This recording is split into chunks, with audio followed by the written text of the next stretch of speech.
This is the story of how I went from making small batch text adventures with barely any programming knowledge to developing my first indie game. So I've been making games properly for just coming up to 3 years, but my interest didn't start there.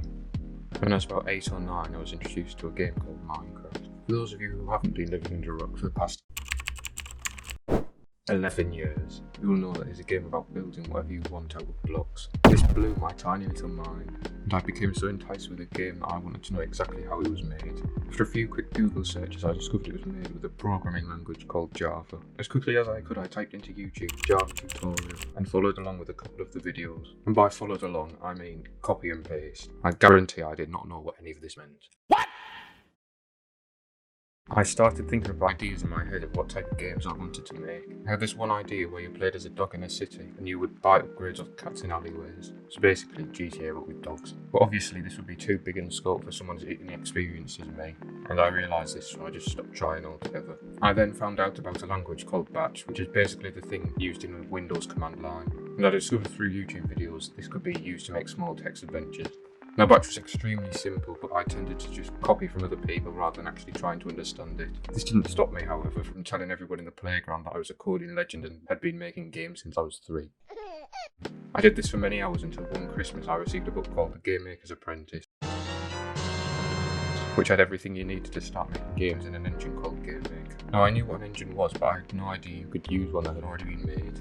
I started following along with the book immediately. However, I got quite bored of it quickly, as most of the example games in the book seemed boring and uncomplex when compared to games I was accustomed to.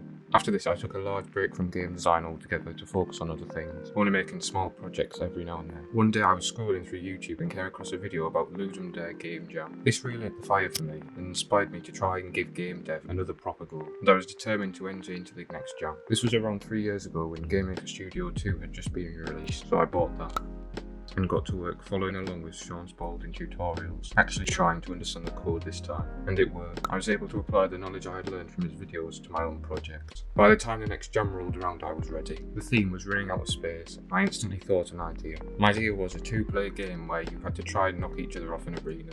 However, tiles were constantly being taken away from beneath you, and in addition to this, you shared a controller with the other player, meaning that you were physically running out of space and running out of space in-game. I thought it was a cool idea, and was quite proud that I actually completed a game. I can't show you much of it though, because Game Maker decided to delete half my files the other week, and I stupidly didn't have any backups.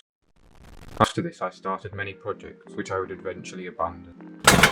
This was a common trend for me and sometimes still is. I always have to remember to keep the scope of my projects small, otherwise they will get out of hand quickly. Sometime last year I started entering quite a few game jams, as due to lockdown restrictions in the UK, I had nothing better to do. This was a brilliant decision because it allowed me to get loads of feedback on my games. One of the games I submitted even got an article written about it, which blew my mind and really inspired me to keep going. And this brings us up to now, where I'm currently focusing on making a lot of small games, even experimenting with things like Pico 8 and C and with OpenGL.